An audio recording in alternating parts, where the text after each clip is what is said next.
It is a project for a class, but I never really thought of it like that. What it is, it's giving the students an opportunity to compose music, to express the emotions that we're seeing in these silent films. Okay, I'm Alberto Bade, I'm the director of the Dade College orchestra, and I came up with the project of breaking the silence.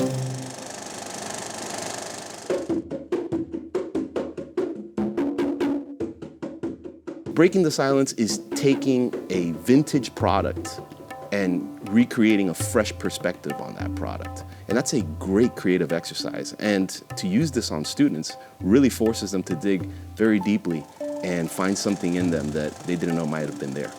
And so they really had to use their creative minds to create this music that would further the story, that would fit the characters, and also that would, convey a sense of emotion as the film took place. The purpose of the soundtrack, if you will, for silent films served twofold. One was to provide entertainment and to enhance the action that was going on screen because you didn't have dialogues. But also the music that accompanied these silent films were used to drown out the sound of the projector. And it was very distracting for the audience. So the music kind of covered up the sound. Well, the choosing of the films was completely organic. At first, I just instinctively said, all right, students, you can choose your own silent film. Go watch silent films and then come back with some ideas of what you want to compose. We were basically told find a silent film before a certain year, so that way it's non-copyright, and you choose one that you feel like you can say something about. It's like, all right, I'm going to do Charlie Chaplin. This is what I'm going to do because this is a character that I know more than anyone else, right? As luck would have it, Charlie Chaplin was first in line, and I mean, how can you say silent films without saying the name Charlie Chaplin? Now, Charlie Chaplin was somewhat of a genius, of course, comically and physically, but also a musical genius.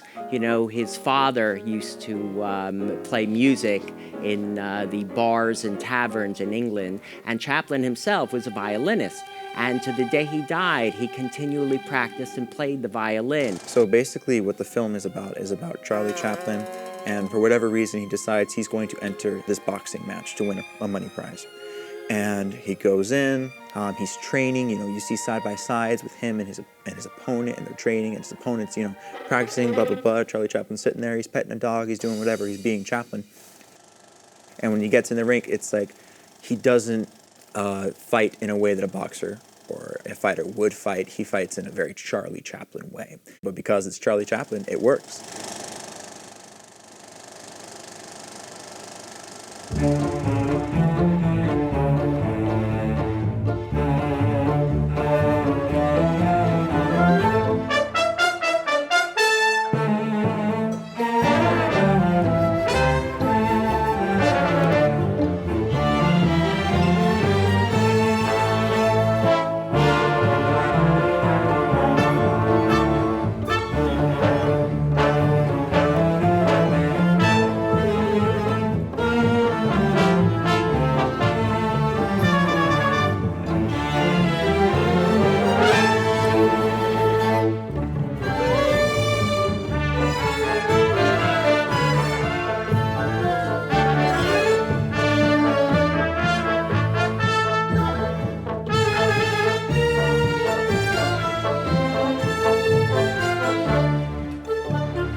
acoustics want to push it, and it's a good piece.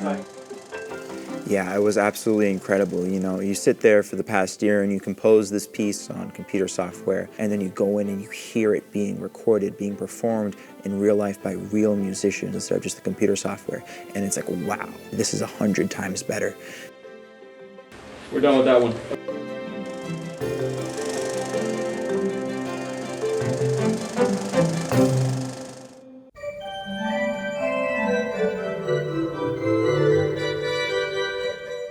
Right in the beginning, I believe it was the 1890s when silent film started, it was pretty quick to notice that music was necessary.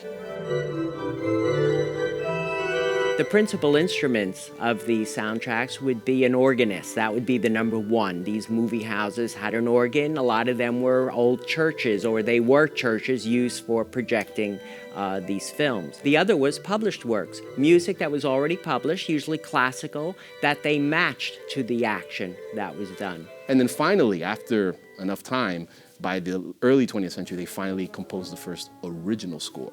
And that first original score actually came from a French movie written by a very famous classical composer, Camille Saint-Saëns. And the movie was The Assassination of the Duke of Guise. And this was the first official film score, and that was written in 1907. For what we know, that's the very, very first time that music was presented in this grand scale with an actual soundtrack. Next in line was the film Farewell, and it was composed by Deborah Castro. Now, this film is a typical love story, and really all it is a dialogue between two people. It's something that I picked. It was free liberty for anyone to choose whatever project you wanted to do and how you wanted to compose it. So for me, I wanted to choose something more of a romantic sense. I wanted to choose, everyone hears about all the comedies, everyone hears about all the horrors, all the silent films that have produced and have made it. But there's also the other aspect, which is the romance, the sad parts, but the also happy parts that people see in the movies that I feel really should also be, brought up to topic.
ask you a question. Is there a reason why they R-code that instead of pits at the end? But I heard them go. No, they did bits. The actual instruments did. I heard.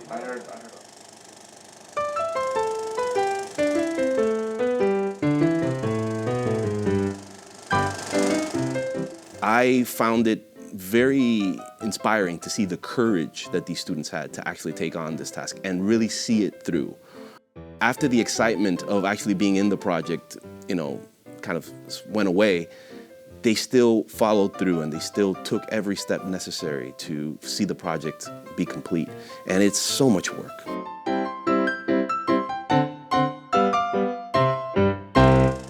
But the people didn't pay attention to the music. They paid attention to what was happening on screen, because music has been around for hundreds of years prior to the invention of film.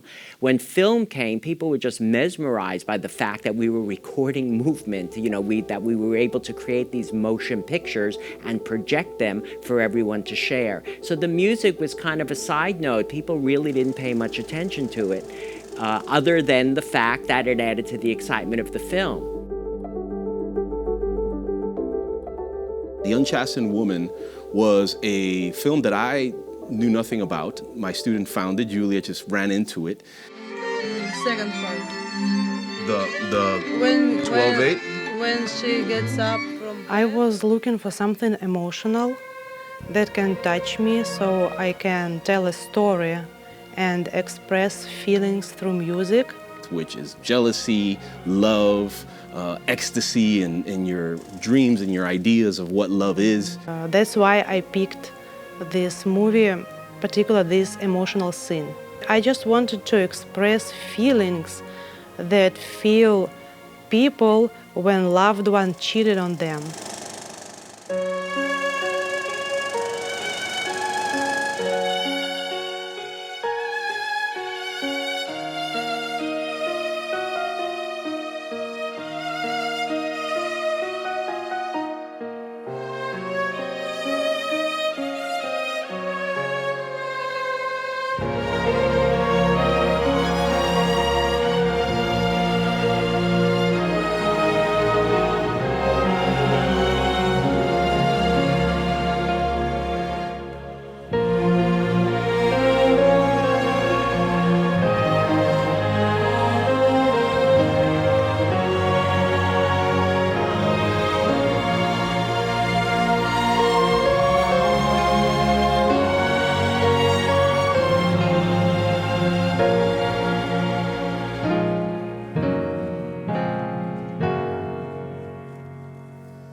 All right, so that one's it's not so bad. That little dun dun dun dun dun dun, that's the only.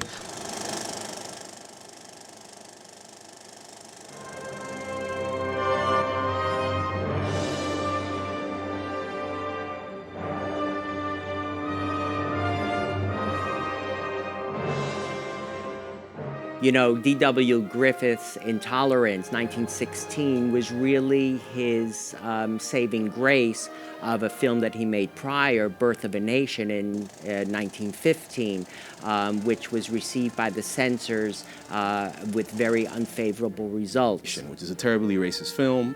And it's essentially, sadly, we have to mention it because it was the first American soundtrack that was ever written. And Birth of a Nation was a racist movie, many people know. It was basically the world viewed from the eyes of the Ku Klux Klan.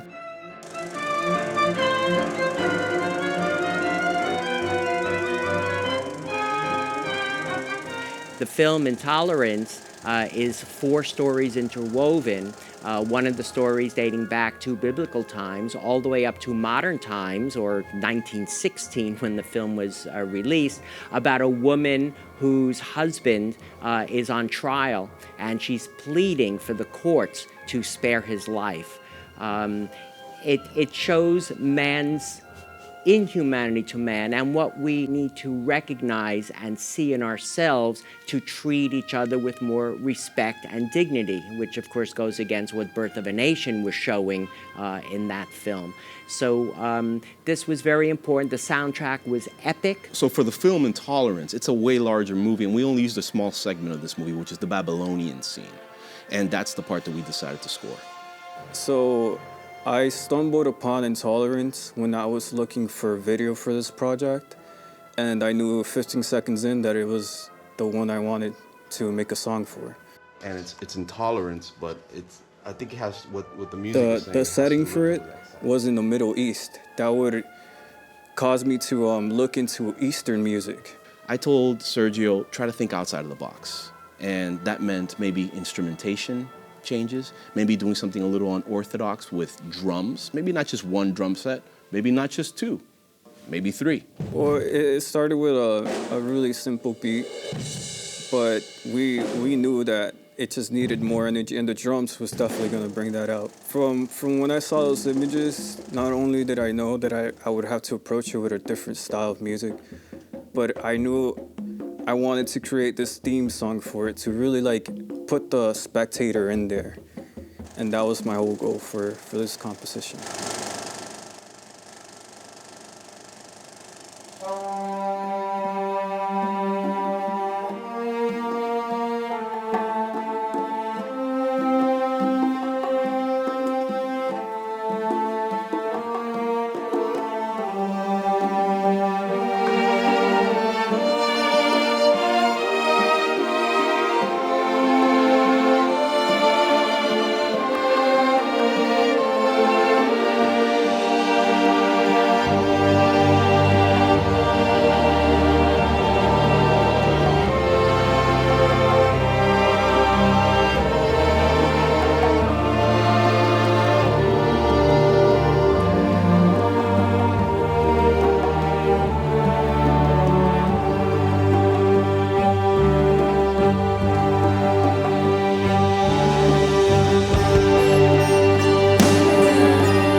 It was beautiful. The software definitely doesn't compare to what real instruments sound like, especially when someone puts their emotion behind it. And I was happy to see my creation come to life.